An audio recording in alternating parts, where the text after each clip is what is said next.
एक बड़ी पुरानी कहावत है, कहते हैं तब पछताए होत क्या जब चिड़िया चुग गई खेत। अचानक से अमेरिका का एक्शन पाकिस्तान के ऊपर हुआ है और पाकिस्तान इस चीज को लेकर उसने आशा नहीं किया था कि अमेरिका से ये रिएक्शन आने वाला है, पर अजीत डोभाल ने ये बात बहुत पहले ही कह दी थी। जानेंगे क्या हुआ है। और इन सब के बीच में सबसे बड़ी चीज, पाकिस्तान इस वक्त भारत को कह रहा है कि हम आपके ऊपर एक्शन ले सकते हैं और बड़ी कार्रवाई कर सकते हैं। जानेंगे जियोपॉलिटिक्स में क्या कुछ चल रहा है। हमेशा की तरह जानने को मिलेगा बहुत कुछ। आइए जानते हैं इन खबरों को विस्तार से। ऐसा है कि पाकिस्तान को अब बुरे बुरे सपने आने शुरू हो चुके हैं और इसके पीछे कारण क्या है? इसके पीछे कारण है बढ़ती गर्मी और बढ़ता पानी का संकट। जैसे जैसे पानी का संकट बढ़ रहा है वैसे वैसे पाकिस्तान को दिन में तारे नजर आ रहे हैं। और जहां तक इंडस वाटर ट्रीटी है, इसको लेकर भारत भाव देता हुआ नजर नहीं आ रहा है। ऐसे में पाकिस्तान की तरफ से कई तरह की बातें हो रही हैं, जैसे इसाक डार। इन्हें सुनिए ये क्या कहते हैं। ये इनका ताजा तरीन बयान है, जिस ताजा तरीन बयान में ये कहते हैं कि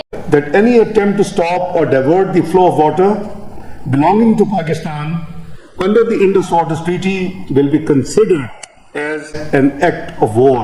Pakistan has observed a concerning pattern of irregular and unexplained fluctuations in river flows over the recent period.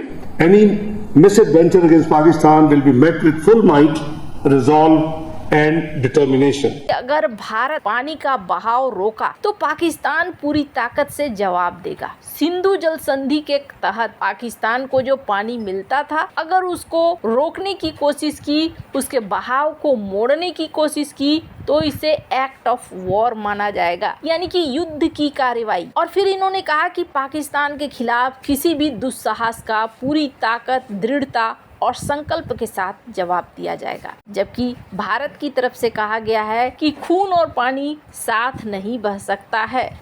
दरअसल भारत के ऑपरेशन सिंदूर के 1 साल की बरसी पर पाकिस्तान अपनी जनता के सामने जीत के दावे पेश कर रहा था और ये बड़े बड़े दावे के तहत इन्होंने ये बातें कह दी। इनका कहना है कि हम इंडस वाटर ट्रीटी को मानेंगे, अगर भारत नहीं मानेगा तो भारत के डैम पर हमला हो सकता है। और कमाल की बात क्या है, पाकिस्तान के लोग कैसे सोचते हैं, इनके एक्सपर्ट किस तरीके से बातें करते हैं, ये जरा सुनिए। डैम तो जब 3 बटन दबाने तो 3 डैम उड़ जाएंगे, तो हमारे लिए तो मसला नहीं है डैम उड़ाना। उनको भी पता है, हमें भी पता है। और जिस एक्यूरेसी से डैम उड़ेंगे वो आप भी हैरान, दुनिया भी देखेगी तो हैरान है। डैम तो उड़ा सकते हैं, लेकिन आपको पता है आप साइबर अटैक करके आप गेट भी खोल सकते हैं डैम्स के। अच्छा, वो भी सारे इलेक्ट्रॉनिक है ना, इलेक्ट्रिकली कंट्रोल्ड है। आप उनके जैसे अभी हुआ था, आप उनको जिस तरह आपने उनकी पूरी 70% पावर बंद कर दी है, आप उनके डैम के गेट्स खोल दें यहाँ से बैठे बैठे। तो हमारे पास ऑप्शन है। ये कहते हैं कि हमारे पास सब डेटा है, हम हैक कर सकते हैं और हैक करके हम तबाही मचा सकते हैं और हम भारत के 3 डैम को उड़ा सकते हैं। अब ये सारी बातें हो रही है। पाकिस्तान अपनी तरफ से बहुत तरह की बातें कहता है, अपने लोगों को खुश करने के लिए भी कहता है। और दूसरी बात, इस वक्त पाकिस्तान को ऐसा लग रहा है कि अमेरिका उसके साइड में खड़ा है, अमेरिका का वो इस्तेमाल कर सकता है इस मौके के लिए। पर हुआ क्या है? हुआ ये है कि कहीं ये चीज भारी न पड़ जाए। CIA के पूर्व जासूस रहे हैं जॉन किरियाकू, और इन्होंने कहा था कि अगर बात होगी कन्वेंशनल वॉर की ना, तो फिर याद रखना भारत पटक पटक के धोएगा। इन्होंने इस बात को कहा है। हालांकि इनके बयान को लेकर कई बार देखने को मिलता है कि पाकिस्तान की तरफ से या फिर और भी कई जगहों से इन्हें कई तरह की आलोचना झेलने को मिलती है और कई बार धमकियां मिलती हैं। पर जो इन्होंने कहा वो सच है। पर पाकिस्तान ऐसा करेगा क्यों? पहली बात तो ये, पाकिस्तान अगर ऐसे डैम उड़ाने की कोशिश करता है तो वो कोशिश जल्दी सफल नहीं होगी। और दूसरी बात ये कि अगर पाकिस्तान ऐसा कर देता है, समझ लीजिए कि वो बड़ी मुसीबत को बुला रहा है। अगर वो ये सोचता है कि अमेरिका उसकी मदद करेगा इस मामले में, तो पाकिस्तान बहुत बड़े धोखे में जी रहा है। ऐसा कहने के पीछे कुछ कारण है। पहली बात तो ये, अभी अगर देखें तो पाकिस्तान को अमेरिका भाव भी दे रहा है। लेकिन डोनाल्ड ट्रंप वो शख्स हैं जो भूलते नहीं हैं और पिछले कार्यकाल में उन्हें अच्छी तरीके से पता है कि अफगानिस्तान मामले में पाकिस्तान ने क्या किया। और इस चीज का एक वीडियो भी अजीत डोभाल का वायरल हो रहा है, स्क्रीन पर इस वीडियो को सुनिए। The country which probably was supposed to be the front line, on whose charge the United States in 2003 handed over Afghanistan to them, telling them that we have finished Taliban government, we have got the Al-Qaeda sorted out, we are leaving for Iraq, we will give you the money and we will give you all the military things, and invested very heavily in that country, $25 billion. And today, the country is not even in a position to defend itself from the terrorists. It is facing an existential threat.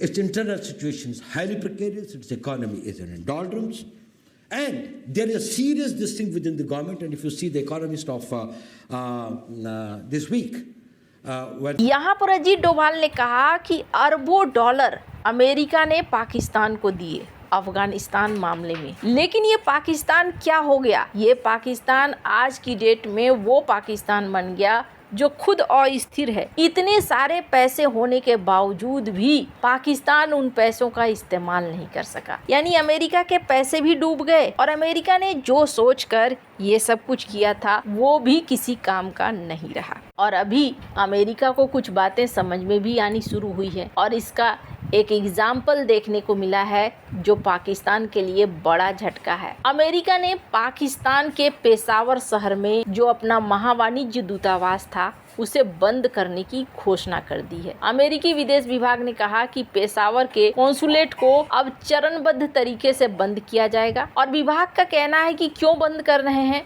क्योंकि कर्मचारियों की सुरक्षा और संसाधनों का बेहतर इस्तेमाल हो सके। अब ये वो इलाका है जिस इलाका में कहा जाता है कि पाकिस्तान की सरकार को बड़ी चुनौतियां मिलती हैं। कई बार तो ये भी बातें कही जाती है कि ये वो इलाका है जहां पैरेलल सरकार चलती है, यानी कि कई बार पाकिस्तानी सेना वहां कमजोर पड़ जाती है और कई बार ये देखने को मिलता है कि कई आतंकी गतिविधियां होती हैं। अमेरिका अब ये चाह रहा है कि किसी भी तरीके से यहाँ से निकलो। वैसे तो अमेरिका 1 साल से योजना बना रहा था, लेकिन अब जाकर सीधे सीधे ऐलान कर दिया गया। और अमेरिका का ये भी कहना है कि अगर इस दूतावास को हम बंद कर देते हैं ना तो हमें 75 लाख अमेरिकी डॉलर की बचत होगी, इससे हमें कोई फायदा नहीं है, इसलिए इसे बंद करो। पेशावर वाला कॉन्सुलेट अफगानिस्तान की सीमा के पास है और काफी लंबे समय तक ये अमेरिका का एक बड़ा केंद्र भी रहा है। लेकिन अब जिस तरीके से खैबर पख्तूनख्वा पाकिस्तान के हाथ से फिसलती जा रही है, अमेरिका धीरे धीरे अपनी गतिविधियों को यहाँ पर बंद कर रहा है। और अमेरिका की गतिविधियों के बंद होने का मतलब क्या है? अमेरिका की गतिविधियों के बंद होने का 2 मतलब है। पहला मतलब ये है कि पाकिस्तान अपने सारे इलाकों की सुरक्षा नहीं कर पाता है, पाकिस्तान के हाथ से ये इलाका निकला हुआ है। दूसरा, ये मनोबल खैबर पख्तूनख्वा में टीटीपी के लोगों को बहुत ज्यादा बढ़ाने वाला है, जो पाकिस्तान को अब टीटीपी के आतंकियों की बढ़त यहाँ और भी ज्यादा होगी क्योंकि उनका मनोबल बढ़ेगा। खैर, पहले घर के मामले पाकिस्तान संभाल ले तो वो ज्यादा अच्छा है, लेकिन हाँ, भारत को सतर्क रहने की जरूरत है। ये एक ऐसा क्षण है ना जब दुनिया को ये पता चल चुका है कि भारत बहुत तेजी से ग्रो कर रहा है। अभी बहुत सारी ऐसी शक्तियां होंगी जो चाहेंगी कि भारत के ग्रोथ को रोका जाए, और रोकने के लिए सबसे अच्छा तरीका होता है युद्ध में फंसा दो। इसलिए भारत को बहुत सजग और चौकस रहना होगा। आपको क्या लगता है इन सब मामले में? आपकी क्या राय है? कमेंट कर जरूर बताएं। जल्द मिलते हैं अगले वीडियो में नई खबर के साथ।